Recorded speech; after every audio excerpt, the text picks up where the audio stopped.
And now we're moving on to Troy Henderson, who's a lecturer in political economy at Sydney University. Troy, do you have a presentation you're going to put up, or are you just talking to us?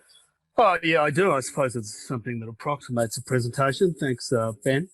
Screen is what I meant. Pardon? Will you share screen with the PowerPoint? Yes, I will share screen in a second. I just figured my presentation could be just a long apology to Fabian for being a laggard and general slacker, which is not my normal way of doing things. Also, a huge thank you to you guys for organising what seems to have been an excellent day. And also my final apology before I actually get on to some content is to both Nick and Loriana for inflicting a non-paper on them. And thank you for responding to it. Yeah, I think that's probably enough of the apology, and I'll share my screen. Basically, I got to this point where I finished my PhD, and my main consideration was where I could buy a T-shirt that said "I hate basic income." But the truth is that I don't hate basic income at all. I would like to see, showing my bias, I would like to see basic income implemented everywhere that capitalism exists on Earth. So that's my bias and that's my position. And that's why I have an interest in this 230-year history of abject failure in terms of actually implementing any basic income. Now, I've come up with this sort of, it looks like a bit of a smart-ass title. In the beginning, there wasn't basic income and the work problem. I'm not sure if that title is an entirely accurate representation of what I'm going to say, but I will at least cover some of that territory. I'm going to aim to be pretty quick to allow time for Nick and Loriana's responses and discussion, and not to hold you up too much at the end of a long day. Okay. Yeah, I wanted to start by acknowledging the traditional owners of the country that I'm on, so the Cadigal, Wangal and Bidyagal clans of the Darug Nation in and around southwestern Sydney, and pay my respects to their elders past, present and emerging.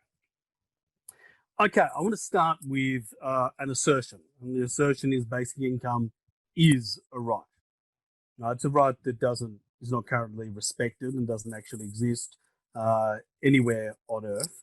But I think that part of the journey from the concept of basic income to its universal implementation, or even one example of proper implementation somewhere, is the assertion of basic income as a right that is yet to be accepted, observed, respected, and implemented.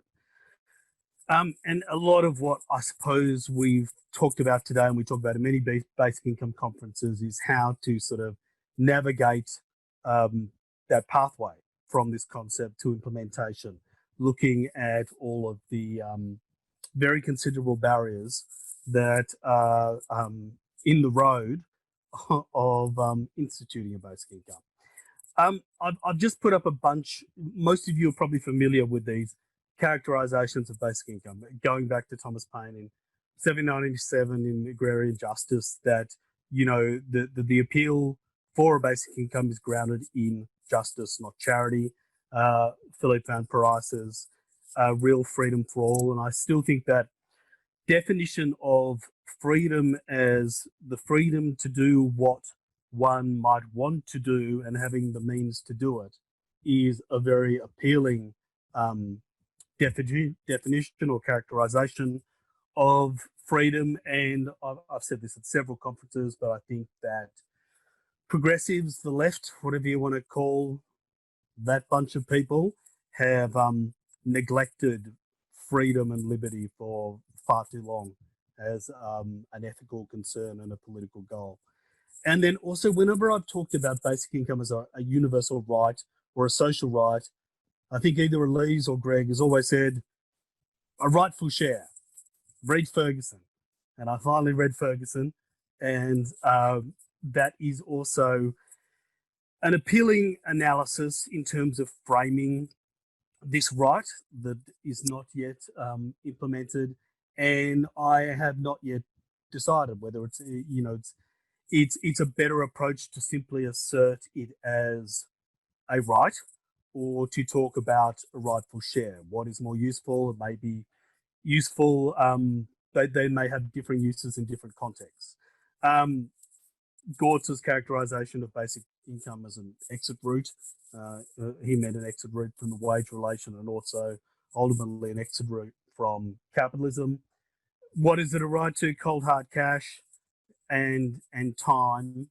And I think I want to emphasize those 2 points in particular, that it's not just this basic need for cash, but it is about actually reducing the amount of unremunerated time, so that people have access to the time, that the income becomes the means to access greater choice in relation to time. I'll move on. Okay.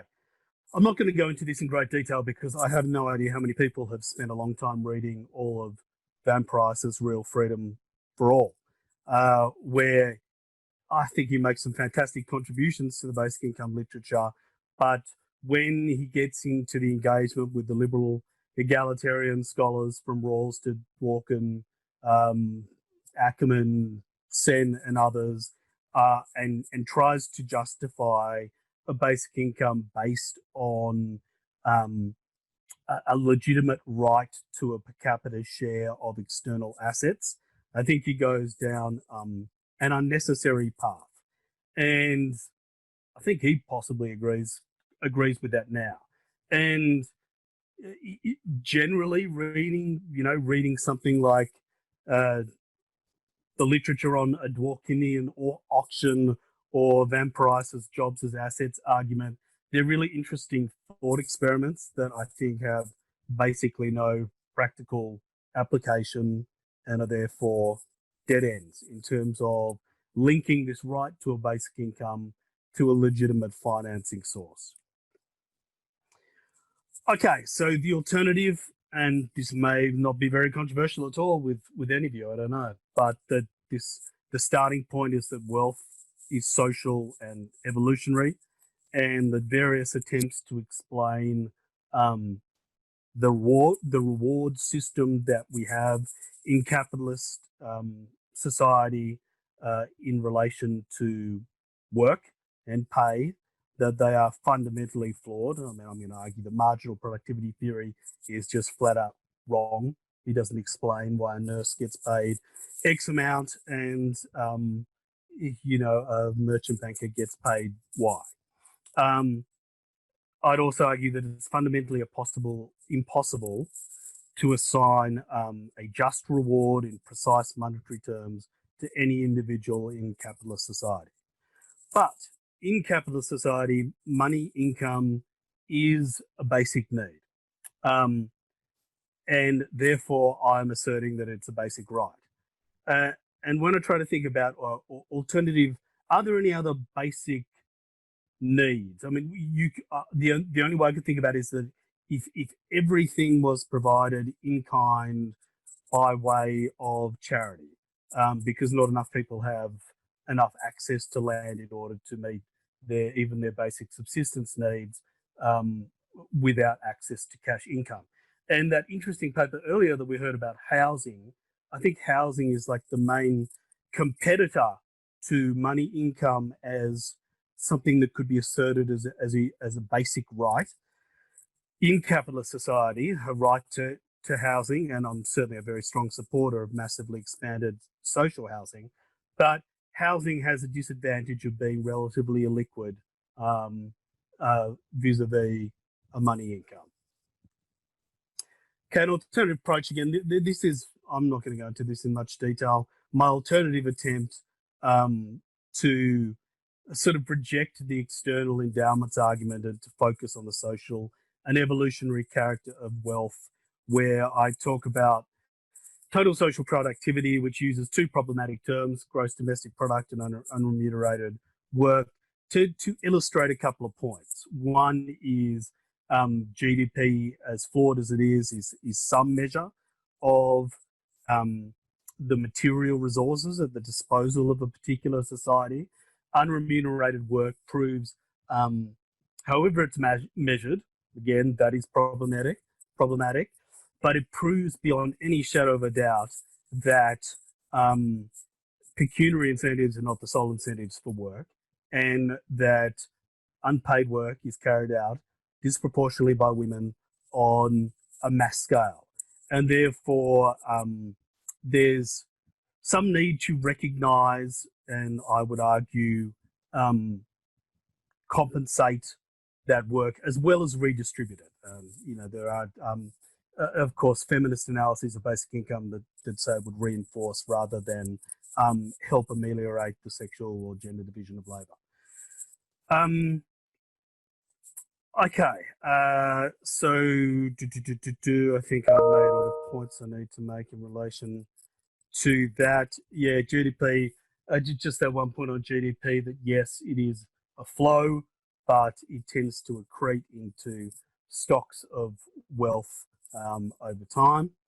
The reciprocity debate, another big thing at the heart of basic income. Initially, Van Parijs disagreeing with Rawls over the right of surfers to be paid, and Pateman coming in and saying, look, Carol Pateman saying there's a far greater problem of the massive freeloading of men on the unpaid work done by women. And then we have other arguments put forward by people like Stuart White that in return for something like a basic income, there should be this contributive activity. And I've heard that come up in conversation already today, in relation to the what do we call it again, Elise? The livable income guarantee. That's right. Whether if there's some type of participation activity. But ethically, I suppose I find the point that Gort's made fairly compelling, that there's something absurd in making voluntary work compulsory. And perhaps it devalues that voluntary work. But as a political strategy, as a pragmatic measure, I'm also fine in supporting it. I just have a couple of slides left. I also like these kind of justifications for the right to share in social wealth. So it can be justified simply by presence, existence, the way Ferguson talks about membership of a group, or simply presence. We are all subject to the triple accident of birth, in that we have no control over the time, country, or family into which we happen to be born. If it's a capitalist society, there are certain basic needs, and one of those needs, I'm arguing, is a basic income in cash. Okay, basic income and work. I think I was meant to talk about that a bit more. I'll say very quickly that the automation and digitization debate that that was discussed in the first paper, I think it is a very poor justification for basic income, whether or not those forces lead to an aggregate reduction in the availability of jobs, which I'm very dubious of that claim anyway. But even if it did, basic income is not a replacement for those jobs. I would argue it's a right that's independent to the need for jobs or the value we derive for jobs. But I would not say that a job is a basic need in capitalist society, in the sense that income is in fact a basic need in society. We have some major problems to overcome in gaining first cultural acceptance of this right, that may then lead to political support and finally implementation of basic income in practice. And those are, the power of the work ethic and that strong distinction between the deserving and undeserving poor that many of you have researched in far greater detail than I have. but yeah, anyway, I've said enough about that point. Finally, question: if a BI is a right, and you may disagree or agree with that, is it only a right in a capitalist society? I put Fiji there because a lot of my family's from Fiji. They've been pretty sort of devastated by COVID in terms of not actually COVID, but the shutdown of the whole tourism industry, which is a lot of the island's economy. But they have their gardens to fall back in the hills above the beach to go and grow cassava and dalor and have that capacity to meet their subsistence needs. I'd argue far more than we do in a big city in Australia. Summing up, basic income as a fundamental and universal right in capitalist society needs to be the starting point in any normative case for BI. All sorts of strategic political compromises and pragmatic choices can be made along the way to instituting this right wherever capitalism exists. Thanks a lot. I'm done. Wonderful. Thank you very much, Troy. Great paper. So as we said before, we're going to go straight on to the discussants and we'll have a chance for broader discussion in a second. So first of all, I'm going to ask Professor Nick Smith from philosophy at Macquarie University, my colleague, to chime in. Thanks, Ben. Thanks, Troy. Thanks, everybody, for being here. And the organisers in particular. It's been a great day. I've learned a lot. Really enjoyed it so far. My disagreements with Troy are more philosophical than political. The philosophical disagreements, I think, are less on the basis of his oral presentation than in the draft paper. But still, I want to pick up on what I think is still too much reliance on Van type arguments. I think we need to look at them because they do provide an understanding of what a rightful share is. So if you want to stick with this idea that a rightful share gets to the normative core of basic income, like what is the most important thing about basic income, what fundamentally justifies it? That was the issue of the paper, and you argued in the paper that Van Parijs gives a good account of that, the best account of that. I think you said you might want, but I want to urge you in the direction I think you're already going, which is away from that. But still, Van Parijs, his understanding of what a rightful share is remains. I think you're still committed to that, and I think there are problems with that, and I just want to really go through that in my response now. So Troy in the paper agrees with Van Parijs that what's fundamental to the case for basic income is that it's a requirement of justice, understood as fairness in the distribution of so-called real freedoms. The fundamental problem that basic income is a solution to is a moral problem understood in the liberal sense, I should say. Some people have more than their fair share of the real freedoms that accumulated social wealth makes possible, while some have less than their fair share. Now, in the paper, Troy expresses some reservations about the details of Van Parijs's account of social wealth. For example, the role played by the idea of job assets. And I share those reservations, but I just want to push a little bit further with those reservations.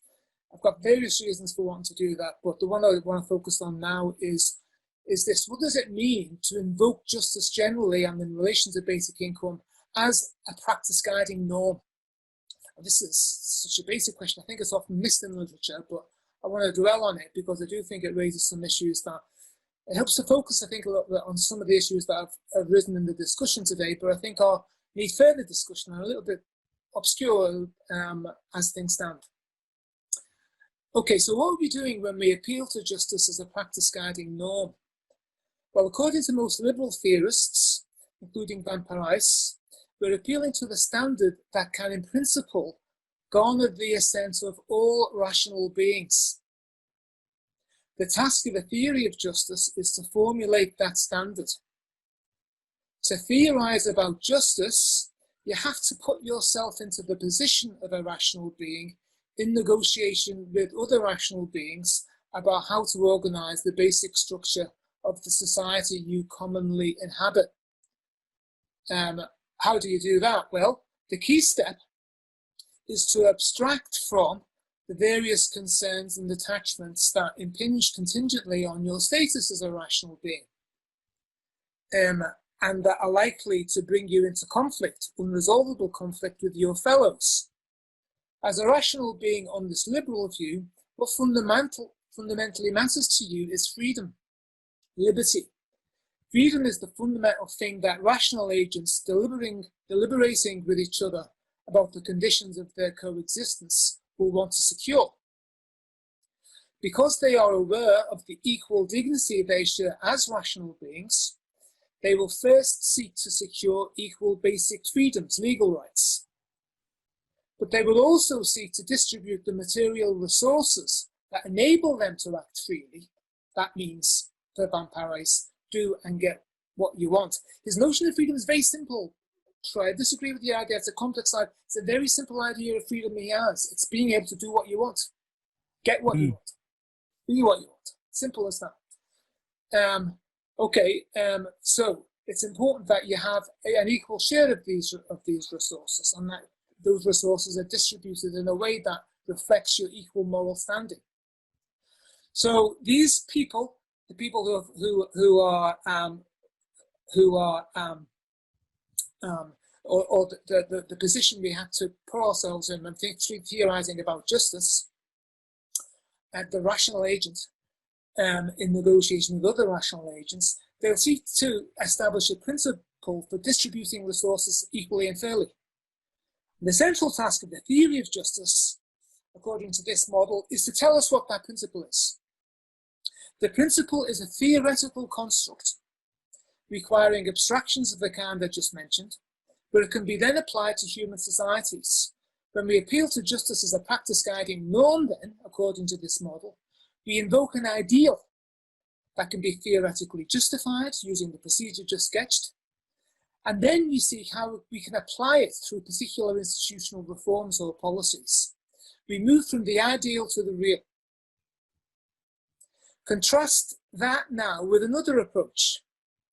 Here we begin with the sense of injustice that currently or historically actually existing groups have, and the struggles they undertake to rectify those injustices.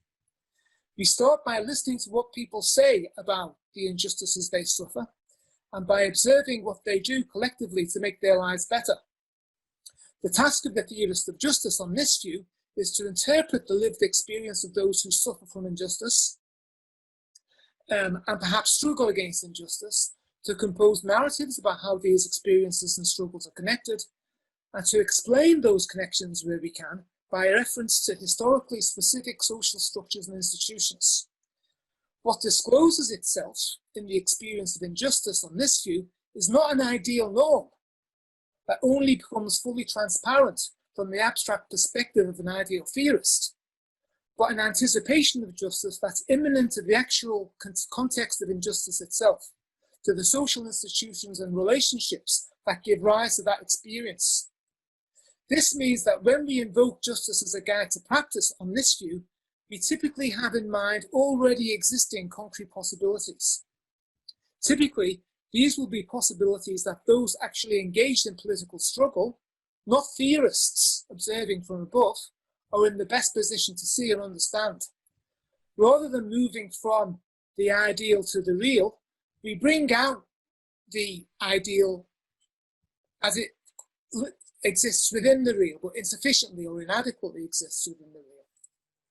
Now, there are strengths and weaknesses to both these approaches to the theory and practice of justice. But let's keep our focus on basic income in particular, and the way justice is invoked for the purpose of the justification of basic income. Now, if you accept the premises of ideal theory as Van Parijs does, you have available, and Van Parijs provides some very strong arguments in favour of a UBI. Above all, Van Parijs' theory offers a powerful account of why not just a basic income, but an unconditional basic income is a requirement of justice, ideal justice. basic income as a requirement of justice is unconditional because it's simply what each individual is owed qua member of a community of rational agents. It's an entitlement. Hence, you see, a rightful share, okay, that's another way of putting this, an entitlement. Hence, as a matter of logic, it has no strings attached. Now, it's important to see that there are no strings attached to the spending as well as the earning of the income. And this just came out quite vividly in Zoe and Alisa's discussion. But I think that raises some issues for this way of justifying basic income. It's often said, and I think reasonably said, rightly said, that basic income will enable people to do certain things. It will enable them to do care work, spend time on voluntary work, interesting activities, be more productive, do more truly valuable things. It's often said that that's what's good about basic income. That's what justifies it. And I agree that they are important issues. But that's not the way it seems from Vampirice's point of view. That's got nothing to do with a rightful share. From a moral point of view, fundamentally, from a moral point of view, in Vampirice's sense, what you do with the money is irrelevant. What you do with your time is irrelevant.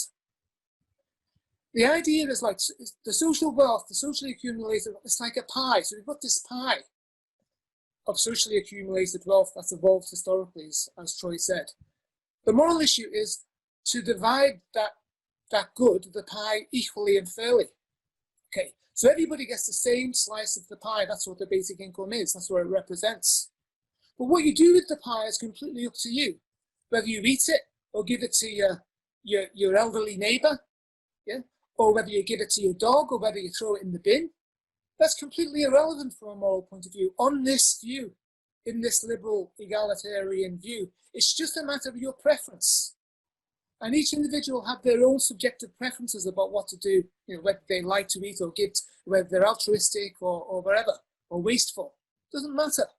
So from this point of view, all that discussion that we had before, which I think is important discussion in the context of basic income, will people be able to do more care work? Will they be able to have, better leisure lives? Will they be more productive? That's completely besides the point from a Vampirice perspective, a liberal egalitarian perspective on basic income. It doesn't get close to the reason why basic income is fundamentally important. It's a red herring on this view. I disagree with that view. And I think, but if you do think that's an issue, then from the Vampirice's view, you're just confused about why basic income matters. Okay, so that's the first main point I want to make. There's a relationship here between theory and practice, which I also think is problematic. We go to the theorist, by the way, as practical agents, we go to the theorist to find out what justice consists in. That's this view. We go there. We go to the expert in this matter, the moral philosopher. We find out what justice is by going to them. The agent goes to the theorist to find out what justice consists in, and it doesn't matter what kind of agent you are. It doesn't matter who you are. It doesn't matter if you're indigenous or colonial. It doesn't matter if you're male or straight or gay. It doesn't matter. The theorist will tell you what he'll tell everybody else. It doesn't matter who you are, because all that matters is that you're a rational agent. Right? The principles of justice constructed by the theorist apply to everyone. Persistent disagreement about the nature of justice is something just has to be managed. And this is something to be borne in mind when designing just institutions. The theorists will work together with the policymakers and activists to achieve just outcomes, in the awareness that some circumvention or manipulation of democratic mechanisms and folk attitudes may be necessary. And Vampirice makes this point quite explicitly when he says that the Rawlsian ideal theory, what we need to understand why basic income is right, is just, and needs to be supplemented by a Machiavellian, he uses this expression, by a Machiavellian attitude to practice. Now, it may be that as a policy, UBI lends itself to this kind of justification. It may be that UBI has a particular appeal to those who see nothing wrong in combining Rawls and Machiavelli, in the Rawls Machiavelli program urged by Vampirice, and the division of labour that it contains between theory and practice. Conversely, if you do have a sense that there's something wrong with that conception of the relationship between theory and practice, and with that like technicist, that idea of what the role of the theorist is in relationship to the practical agents, you might suspect that there is something overly simplistic and technicist to this solution to the problems that basic income is supposed to address. So I've got some sympathy with Lauren's point on this. There's a lot of disagreement with her on this. I actually have some sympathy with her on this view. It's not necessarily the case for that basic income has this character, but often the way it is presented as if it is just a matter of technical matter. You should listen to the experts. They know what's right, so you should just follow their advice. But if you suspect, if you don't think that the basic social problems are problems of social engineering, if you don't think that, then you have good reason to be skeptical of Van Parijs's framing of the case for basic income.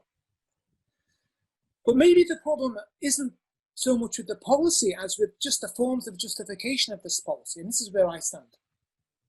If what we're uncomfortable with is the relationship between theory and practice contained in ideal theory, perhaps it's the ideal theoretic approach to basic income, the one that Van Parijs has pioneered over the years, that's the problem, and we should be looking for an alternative to, rather than basic income itself. And I think that's what I want to advance as a positive thesis. So what would the so I distinguished at the beginning between two different approaches to justice. And I just criticised how basic income, well, a certain approach to basic income coming from one of them, the ideal theory approach. What about the other approach I mentioned? Oh, as far as I'm aware, there's very little being done of this kind of work. Very little has been done, as far as I'm aware, to show how basic income might be justified independently of the premises of ideal theory, and independently of the premises of liberal egalitarian theory in particular. It's true, as people have said, that various feminist and Republican arguments have been mounted in favour of UBI, but much of that remains within the paradigm of ideal theory. What we don't have yet, as far as I'm aware, is a justification of basic income that invokes justice in the second of the ways I sketched at the beginning. Recall that this would be an approach that began with experiences of injustice, with interpretation of norms that are generally expected to shape reality. Equality is one of them, but don't adequately do so, don't really do so. And that can narrate histories of how those subjects of such injustices were able to struggle against them, to act collectively to improve their lives. Okay, so I think more needs to be done along that line. I know some people here, Ben has done some interesting work on this, Greg has done some interesting work of that kind. I really want to encourage that way of thinking about basic income as opposed to the liberal egalitarian way. Thanks. Thanks very much, Nick. Troy, did you want to do a quick response now? Yeah, do you have a couple of hours, or should I just make it brief? No, I really value that kind of detailed response and critique, and part of me would like to zoom in Philippe, and he could engage in this dialogue directly. I suppose there is so much to unpack in what you said, and I cannot do that within probably partly to do with my own expertise, but also to do with the time. I would say I would say a couple of things. One is that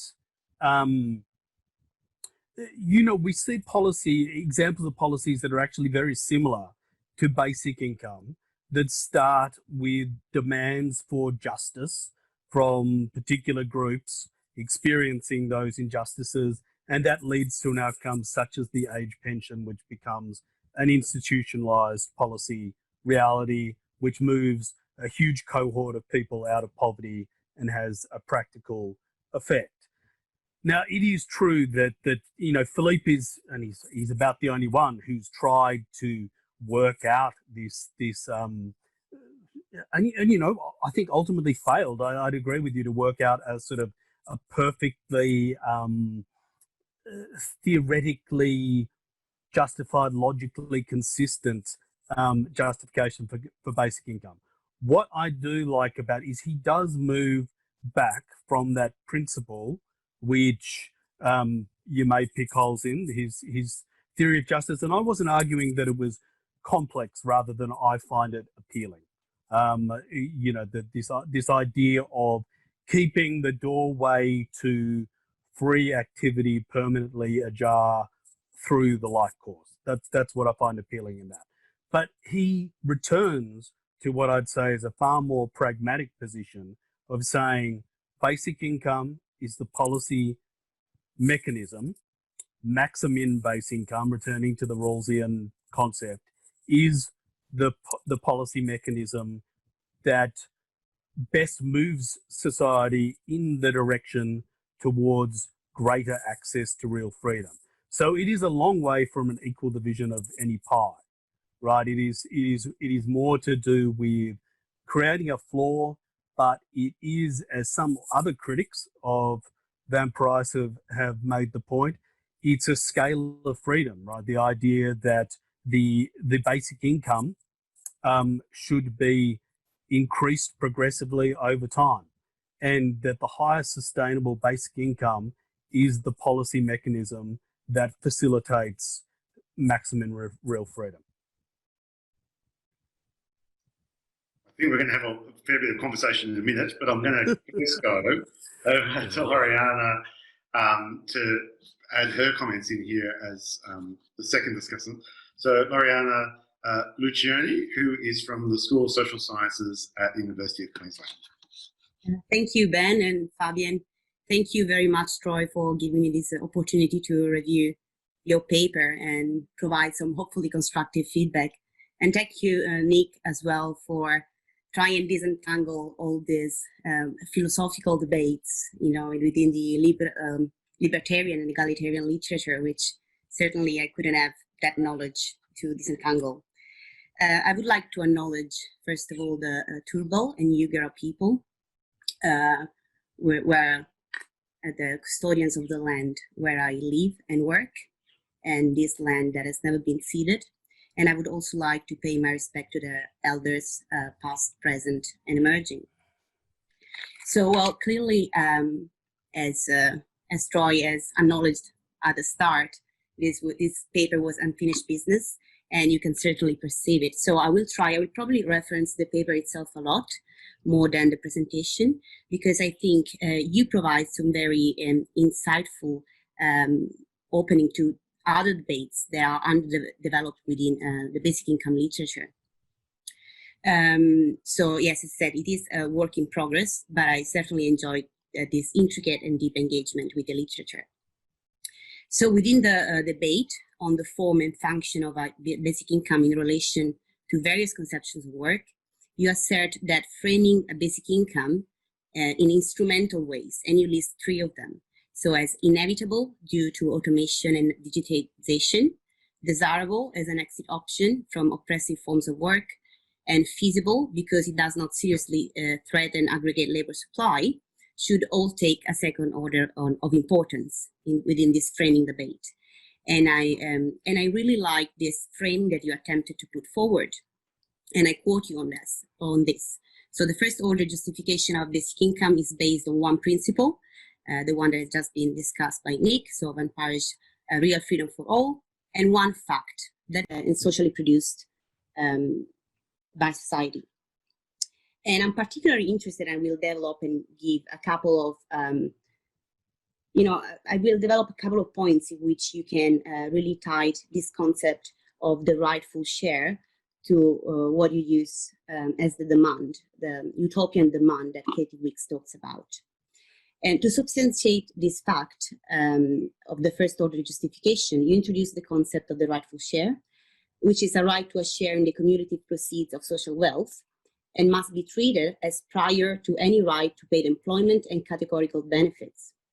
And it's a kind of claim making that involves neither a compensation for work nor an appeal for help, not a reciprocal exchange of labor or good conduct, nor as unreciprocated gift. So the demand to a rightful share comes from a non-negotiable principle that presence, membership, or existence itself brings with it a distributive entitlement. And this is what I will focus mostly on, because this is what you use. And even though initially now in this presentation you said you're not sure whether to use the rightful frame, the rightful share frame, or the universal social right frame, I don't think they are necessarily dichotomous, as the universal social right framing of basic income similarly is not delimited by any narrow special temporary boundaries. So yeah, I had a couple of points, but yeah, as I said, they've certainly been addressed extensively by Nick on the Real Freedom for All debate. So I would like to talk a bit about the jobs as assets in Van Parish's theory, Real Freedom for All. And as you rightly point out, so to treat jobs as asset to finance a basic income, basically. And as you rightly point out, the material wealth of any given society is a product of the overwhelmingly social character of economic relations and evolutionary nature of economic change. And it follows that using progressive income tax as a proxy for employment rents is much more productive and right use compared to the jobs as assets arguments of the Real Freedoms for All.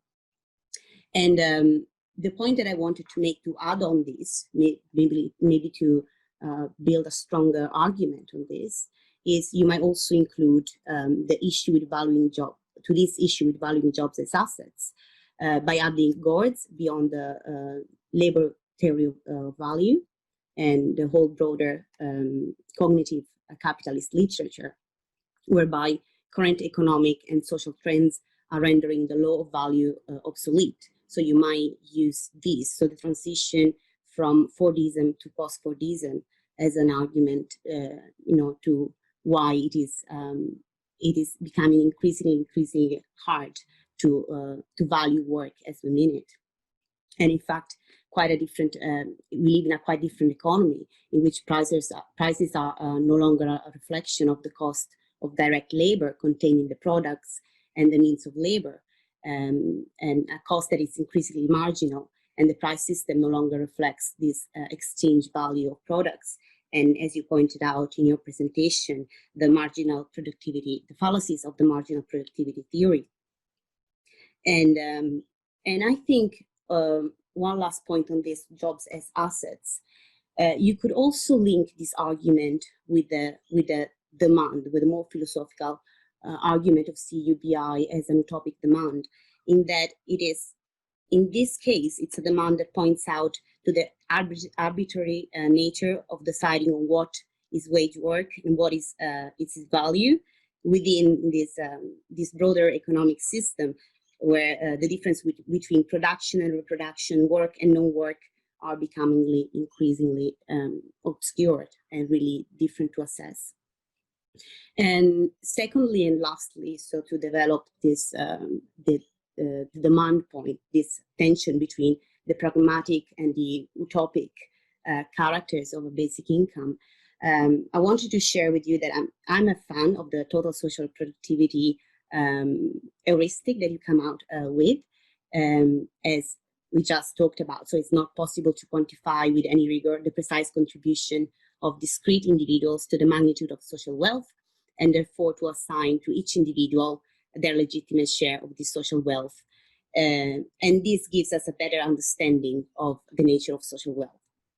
However, while allowing a commitment to a deeper form of social reciprocity, this total social productivity does not fully and explicitly expresses the principles that you mentioned at the start of your paper and that you embraced with the rightful share. In other words, the link between these two should be made clearer. And this will strengthen your argument and also will add a bit more coherence.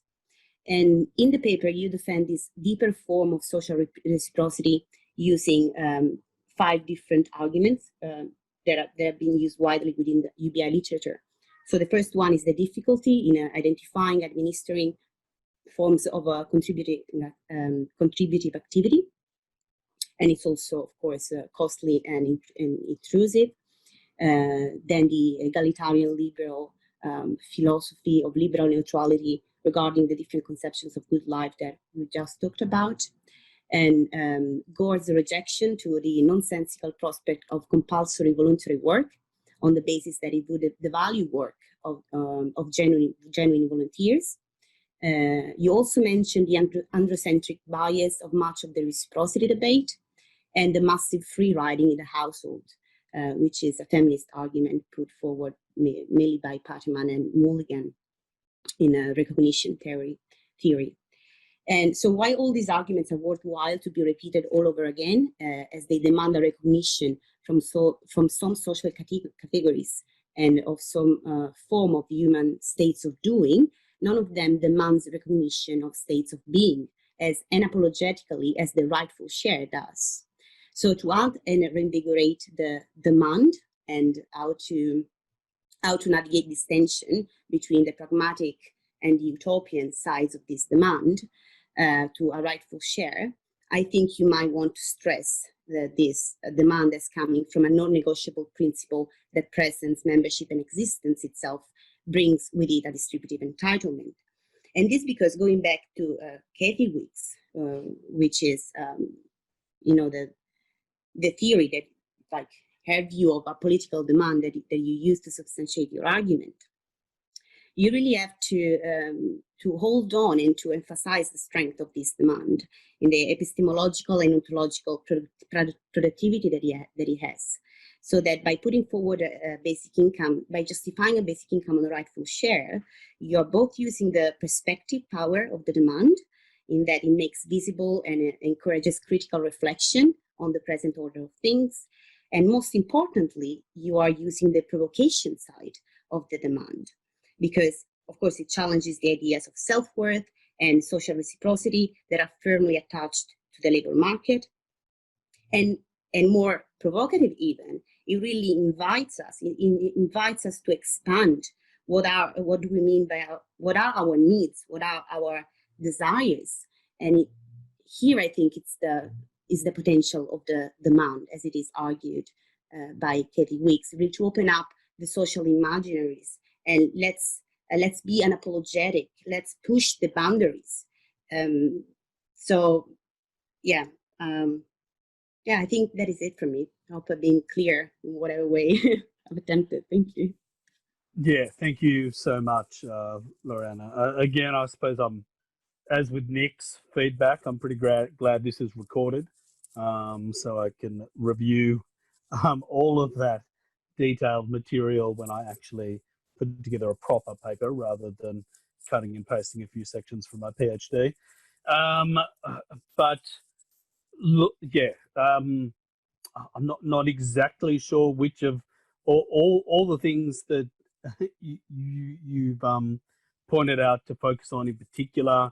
Something that jumped out is probably Marxist philosophical analysis of basic income is a fairly marginal pursuit. There's not a lot of it. Even someone like Gorst is considered a bit of an outsider. Ever since he wrote the book, the end of the working class, he was kind of ejected from the fraternity or whatever of Marxists. Kathy Weeks' book, The Problem of Work, I think is a great discussion of basic income that is very much historically grounded. And the thing that comes through from your feedback, reflecting on both Ferguson and Kathy Weeks, is the unapologetic and unascetic nature of the demand in the context of a basic income, and that is certainly very appealing to me. I would say, and I agree with many of your points about how to better integrate my argument. I suppose in a final bit of final response to both the sort of extensive feedback from both of you, which was fantastic, is that whatever path you go down in terms of a justification, whether it's let's say universal social right to a maximum basic income, and we'll stick with a little bit of a Van Parijs justification, or Ferguson's rightful share, the way that is expressed quantitatively is going to be arbitrary, right? It's going to be the product of social and political discourse and struggle, right? Rather, there's no, we can say, I think, categorically and accurately that wealth is social and evolutionary, and that it is a ridiculous pursuit to assign, particular value to person X, Y, and Z. But there is no there is no way to say that the rightful share, well, or at least I haven't discovered a way. I shouldn't say there's no way to say that the basic income or the rightful share should be quantity X. That's probably. I'm sure I had a bunch of other things to say, but thank you, and yeah, I look forward to listening back to it. Thank you, Troy. And so thank you. Yes, thanks. So we're open for questions. I acknowledge we're now at the end of a reasonably intense day of talking about ideas, so people's brains might be a bit fused. But do we have any questions or comments? Anyone going to run off and read Real Freedom for All? It's quite a good bedtime read. So I mean, I was slightly surprised in thinking about in the way that Nick was framing the kind of imminent versus the kind of first principles way of understanding this, how much that presence notion kind of was partly imminent, actually. Like it starts from this, when you're sitting around with people, everyone expects that everyone who's there gets something, and you don't just let someone starve in the corner. That those norms, there is a kind of coming backwards and forwards. I think in a lot of this about where the social expectations of norms come from, and which I think do tie to the notions of adequacy. But there's also a question of political strategy in how far you go inside mainstream neoclassical economics and liberalism to be able to argue why you can decouple income from work. Yeah. I mean, there's two arguments here. One is a paternalist one, but one is a liberal one that says that payments for work represent productivity. So I was thinking, Troy, and it might not be at the time now, but whether you had any reflections on it's not even just a liberal argument and the principle there. It's not even just a liberal argument, is it, Ben, that payments for work represent productivity? In some ways, it's a Marxian argument as well, or a social demo, a Keynesian social democratic argument. And I'd just argue, I suppose if we come back to, I suppose I would come back to political bargaining power and something like the balance of social forces, and combined with embedded conventions that determine wage incomes related to market work. Those are the principal determinants from in reality, and that pretty much the rest of those theories are at least partially wrong in that they're not precise. There's no really justifiable relationship between the particular form of work and the reward. Yeah, that's the end of value theory. I might just do another quick round. We're almost at time. So if there's a question if anyone has a question, we do have time for a question, but maybe a final call. Why don't you just open it up for conversation? Let's do that. I think a lot of people, because I would like to speak, but I basically couldn't follow most of what was said, partly because it was a time of day, perhaps, but I'm vitally interested in the topic. Yeah. Well, what I might do is we might wrap this part of the section up. I'm also aware that we need probably a couple of minutes, at least for a couple of people who are involved in organising this, to talk about where to next.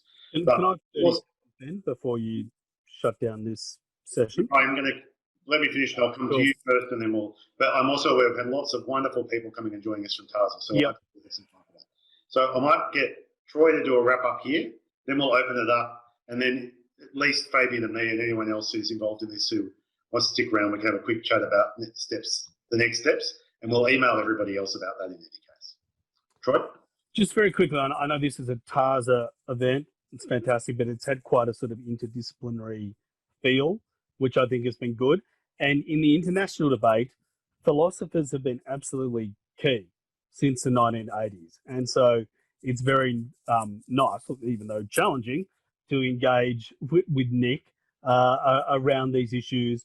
And I can see future opportunities where we can get some of the philosophers we know from overseas to be part of these conversations, as we would have done with Jürgen. Yes, and Nick's been working with Jürgen too. So good. Oh, it would have been good to have Jürgen here. Thanks, that's it. Okay, and now so we might open up the floor for broader comments or conversation. Do you want to kick us off, Judy? Okay. So I suppose why I'm here, I think I said it earlier this morning, is that I've got to give a speech about neurodiversity in the workplace. I do have a background in political economy from Sydney Uni back in the 70s. So I do know a bit and a bit of this and that. And what I came here to find out, I was going to advocate that we're that a universal basic income is really the last resort for people who are disabled, who have to compete in the workplace. There's a move afoot to the neurodiversity movement is huge in England, and there's millions. There's a vast upsurge, or you could call it a feeding frenzy, I suppose, of helping professionals finding jobs like agencies and all that. And I just don't see, to me, it's a zero-sum game. Okay, so you find a job for a disabled person. Do you mind if I talk about this? Is that, I mean, I know it's off the but anyway, so I'll just put it like this. If you find a job for a disabled person, you're dislodging someone else in a situation where there's fewer and fewer jobs. And so that's where I thought, there's no solution here, and perhaps a universal basic income is the solution. And from what I've heard today, I would say it's a bloody good start. Best start we've got. We're not going to, win the class struggle any other way. Any comments from Troy or? Well, I'd say one comment just on the final point. A few things came to mind. The class struggle issue in general in relation to basic income. It's one of the points that comes up pretty much at every basic income forum I ever go to. Is there's some kind of idea that the wealthy are going to secretly sneak in a massive social welfare program, but basically as if we wouldn't have to struggle for this, which I think is just a completely absurd idea, just because 3 futurists and 4 Silicon Valley billionaires support basic income. The other thing I thought about is that the way, you're in bed, it made me link back to what Nick was saying about, I can't remember the exact terms, but starting from the real lived experience to the ideal, back to the real, that kind of interrelationship, and you're embedded in this sort of community and movement with real needs that are unmet, and it's potentially a receptive community to 2 arguments for basic income. Right, that can be part of a political coalition that might form to push forward the debate. Because in the past, I know from detailed study of the history of basic income, it has always been an elite-driven process, and I would say that is the principal reason why it has always failed. So are you saying that that we need to organise a political Look, I think a general position on whether it was the, the types of things Laura was talking about in her first paper, or a basic income, or any of the papers actually, social housing. Sorry, Zoe, I was stuck in traffic and missed quite a lot of your paper, but it involves organisation and social struggle, which we all know is just very hard work. And I think part of it goes. And it hasn't worked, not in my lifetime, and I've been doing it for 60 years. Yeah, look, it's a bit depressing the number of times it hasn't worked, but at least we can point to examples where it has, that we do still have Medicare cards, we still do have an age pension, and we still do have public schools. I'm just aware of the time for people. Yep. So I'm very happy to keep this open for a little bit because it's a really interesting conversation. But I also want to give people a moment to be able to say, okay, I came to 4:30. It is now 4:30. If you came for the session and you want to switch off now, that's entirely okay. So farewell to a couple of people. Goodbye. Thanks, Loriana. See you, Loriana. And I might say in maybe in 5 minutes or so, we might also do a little bit of a wrap up of where we're at. And I've taken a few notes of a couple of key themes too, because one of the things I've been surprised by, actually, pleasantly over this, was just how much the papers spoke to each other. But there were some key themes that were coming up again and again. Are there any other broader comments that people just wanted to make about the day before we move into that wrap up, or wanted to open up conversation in a similar way to Judy?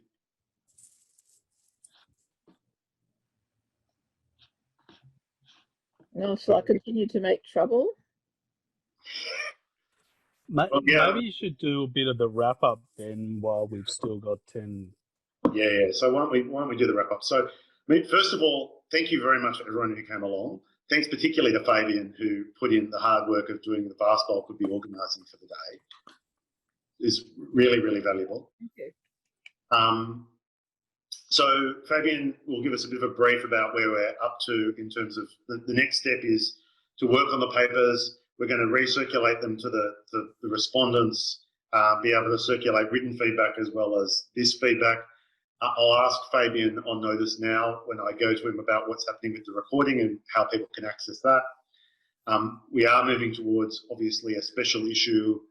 We're doing another quick call for papers as a result of this, in case there were people who were engaged today in the audience who went, actually, I've got something that's around this. That's why I turned up and I really want to engage in this debate. So we will have that. We also will have an opportunity for anyone to contact Fabian or I about getting involved in the thematic group in TASA. So this is organised by the Work Economics and Labour group, which was a merger of kind of economic sociology and labour movements and unions stuff that was going, social movement stuff that was in TASA before.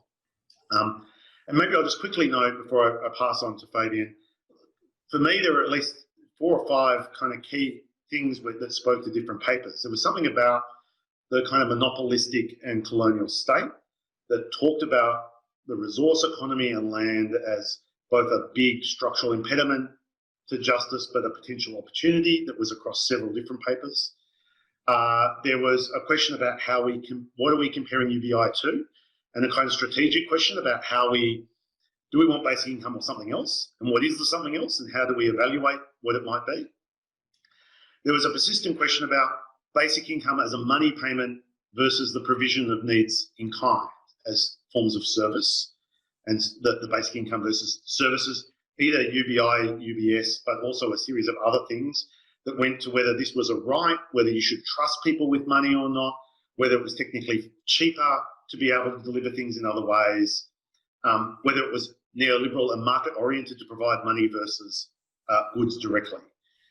And there was, I think, a persistent question around political strategy, what is feasible, what is utopian, and partly a cleavage with attention with what is technically most efficient.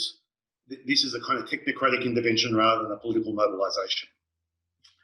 And I think a really interesting question that came out of the lived experience of COVID as a kind of actually existing basic income, and what that tells us about what we should be asking for in a basic income, whether a basic income could work, and what the benefits or problems of it might be. And finally, something around what we mean by contributing, and how that is either decoupled by basic income or broadened. And I think there's also a tension there about whether this is about broadening the various contributions people make and valuing them differently, or whether it's about severing a relationship between price and value, you might say. So I'm sure there was lots of others, but that were some of the ones that I've written down that I think definitely came out and spoke to several of the papers. So I might hand over to Fabienne to say where we're going from here, and then any final comments before we wrap up for the day.